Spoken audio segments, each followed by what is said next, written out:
gẹ́gẹ́ bí ohun tá a gbọ́, àwọn IPOB nílẹ̀ Ìgbò ni wọ́n gbọ́ tí wọ́n yìnbọn fún àwọn màálùú àwọn Fúlàní darandaran yìí o. Táwọn èèyàn sì ń béèrè pé kí ló dé tí àwọn Yorùbá náà ò dìde lórí ọ̀rọ̀ yìí láti rí i pé gbogbo ọ̀rọ̀ darandaran tán nílẹ̀ Yorùbá. Ṣé wàhálà ò ti wá wọ̀lú báyìí ẹ̀yin èèyàn wa? Ilé Segun Adebayo náà ti tú àṣírí ohun tí àwọn Fúlàní darandaran fẹ́ máa kó sínú tírélà wá sílẹ̀ Yorùbá, wá s'Èkó, wá sí gbogbo stéètì ilẹ̀ Yorùbá. Kí ni bàbá yìí ní wọ́n máa bánú tírélà tí wọ́n bá múra sọ̀rọ̀ security ní gbogbo àwọn bọ́dà ilẹ̀ Yorùbá? Ọ̀rọ̀ yìí kan gbogbo àwọn security o, pàápàá àwọn ọ̀gá Àmọ̀tẹ́kùn, àwọn gómìnà ilẹ̀ Yorùbá, àwọn ọba ilẹ̀ Yorùbá, gbogbo wọn ni bàbá yìí fà létí pé ẹ wò ẹ tètè múra sọ̀rọ̀ yìí o. Kódà bàbá yìí tún fọ̀rọ̀ ránṣẹ́ sí Tinubu pé àsìkò tó báyìí o lórí ọ̀rọ̀ Nàìjíríà. Kí ni bàbá yìí ní kí Tinubu ṣe ní kíákíá pé kò sí ọgbọ́n tó lè dá sí o, àfi kí wọ́n gbé ìgbésẹ̀ yìí. Ẹ wò fọ́nrán yìí ó kún fọ́fọ́ fún oríṣiríṣi ọ̀rọ̀ tí bàbá yìí túlẹ̀. Kí ni wọ́n sọ fún gómìnà Makinde lórí ọ̀rọ̀ Sharia? Tá a sì ti ń gbọ́ pé wọ́n ní gọ́vnà Makinde ti ń sọ̀pọ̀tì Sharia báyìí. Báwo ló ṣe jẹ́ gangan? Kí ni bàbá yìí sọ fún gọ́vnà Adeleke àti àwọn gómìnà tó kù? Kí ni wọ́n sọ nípa CAC? Kí ló ń ṣẹlẹ̀ ní CAC lórí ọ̀rọ̀ Rotimi Daniels àti àwọn wòlíì lóríṣiríṣi tí ó máa ń dárúkọ? Kí ni bàbá yìí ló máa tó ṣẹlẹ̀ lórí ọ̀rọ̀ CAC? Ẹ wò kàn bẹ́nu fọ́nrán yìí o, ẹ̀kúnrẹ́rẹ́ ń bẹ lẹ́nu wòlíì Segun Adebayo.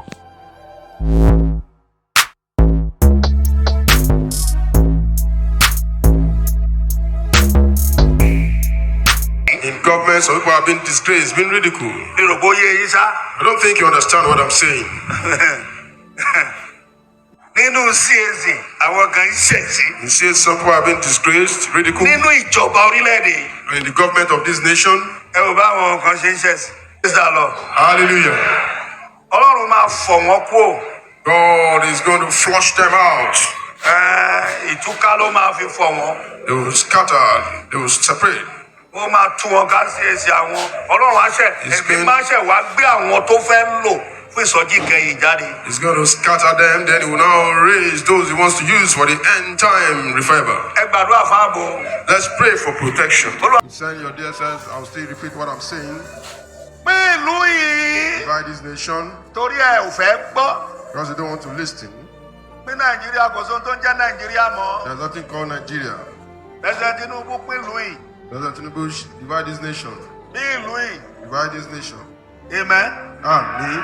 Ṣé mẹ́ dáadáa? Àmín. Gbogbo ẹ̀yin gómìnà ilẹ̀ Yorùbá.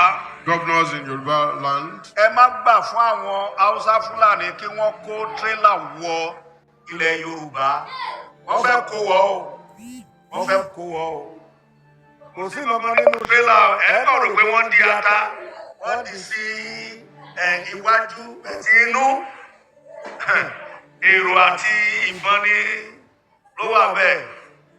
Èmi sọ fún ẹ̀yin gómìnà ilẹ̀ Yorùbá. All governors in Yoruba land don't allow the Fulani to come in with trailers because most of the trailers will be filled up with ammunition. Gbogbo ẹ̀yin ọ̀gá Àmọ̀tẹ́kùn. All bosses of Amatekun. Ẹ lọ dúró sí ibodè ìlú gbogbo. About that of Benin in Apple in Edo State. Gbogbo ẹ̀yin gómìnà ilẹ̀ Yorùbá. Governors of Yoruba land. Gómìnà Makinde. Return back from the Fulanis. Ó bá wù yẹn gbọ́. If you like listening. Ṣùgbọ́n kankan wà tí Olúwa bá mi sọ tí mi ò ní sọ One fún yín. thing that the Lord told me I'm not going to tell you. Padà lẹ́yìn àwọn Fúlàní wá lọ sílẹ̀ Yorùbá. Turn back from the Fulanis. Pín ìlú yìí. Divide this nation. Kò sóhun tá a lè ṣe láṣeyọrí. There's nothing you can do that will be successful. Ìbẹ́ ń parọ́ fáwọn èèyàn nípa epo NNPC àti Refinery. You are lying to people about the refinery. Onírọ́ ni wọ́n pa.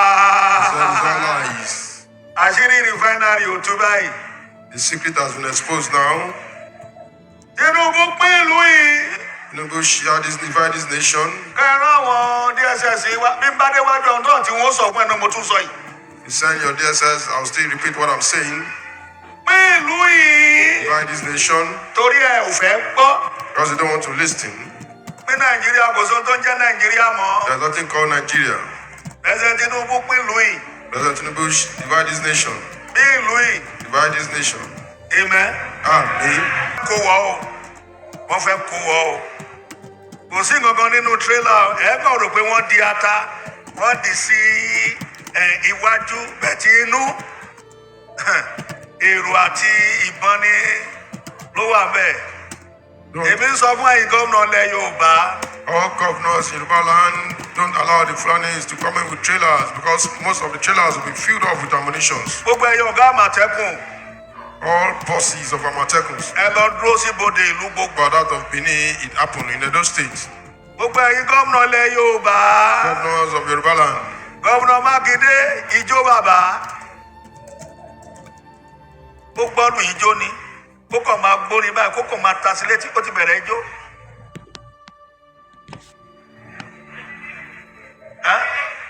Adeleke ó wọṣọ àwọn Àmọ̀tẹ́kùn aṣọ jagunjagun ijó ló kó sí káì ọlọ́ọ̀ṣàánú mi o. Ètò yẹ kó gbé ìbọn dání. Ijó ni ijó ṣé Yorùbá bá aṣọ ogun jó ni. Lọ bàbá yìí ó dàbí arákùnrin yẹn ti lọ kérúbù rí. Ó mọjú àwọn àgbà kérúbù yẹn jó.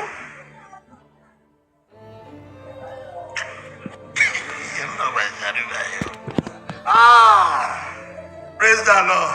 Hallelujah. Kò sọ tá ẹ ṣe fẹ́ mi o. There's nothing you will do to me.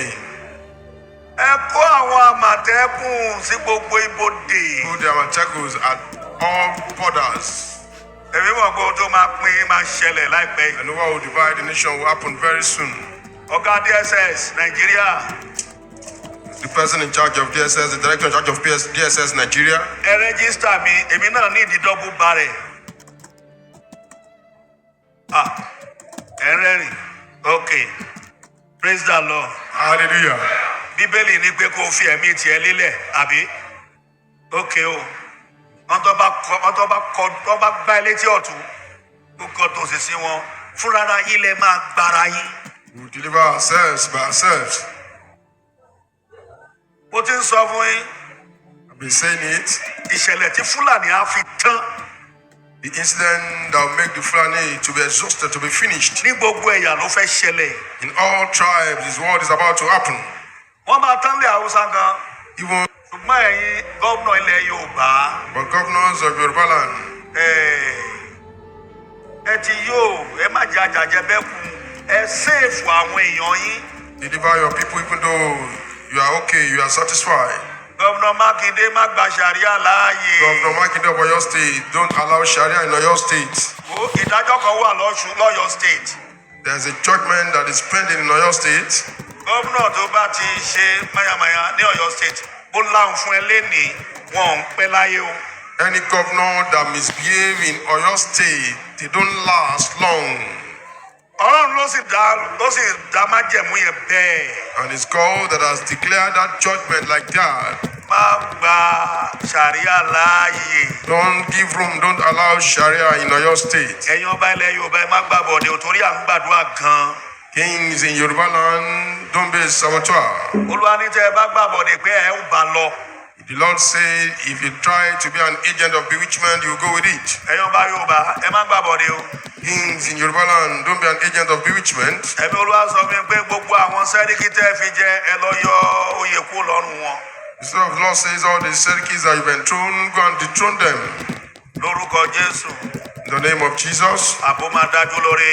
Amen. òun náà lẹ ti gbọ́ lẹ́nu wòlíì Ṣẹ́gun Adébáyọ̀ yìí ó kí lè ròyìn lórí gbogbo ohun tó sọ nípa ohun tó ń lọ nílẹ̀ Nàìjíríà pàápàá lórí ọ̀rọ̀ àwọn Fúlàní darandaran ohun tí wọ́n ní kí Tinubu ṣe nípa ọ̀rọ̀ Nàìjíríà àti gbogbo ìgbésẹ̀ tó yẹ kí àwọn gómìnà ilẹ̀ Yorùbá gbé àwọn Àmọ̀tẹ́kùn àti bẹ́ẹ̀ bẹ́ẹ̀ lọ ẹ̀yin èèyàn wa ọ̀rọ̀ rẹ o ẹ drop comment and remember to like share and follow us. Thanks for watching. Á lọ fún ìpolówó ọjà ẹ wo WhatsApp number page yìí.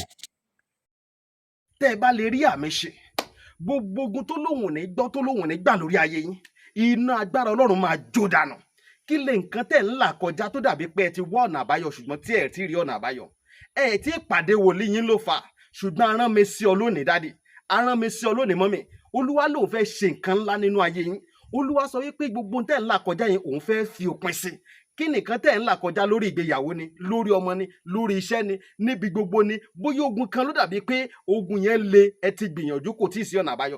Ẹ jẹ́ àjọ gbàdúrà, ẹ jẹ́ àjọ wá ojú Olúwa, kí làṣírí ogun yẹn gangan, ẹ jẹ́ àjọ wádìí lọ́wọ́ Ọlọ́run ká dẹ̀ mọ ọ̀nà àbáyọ.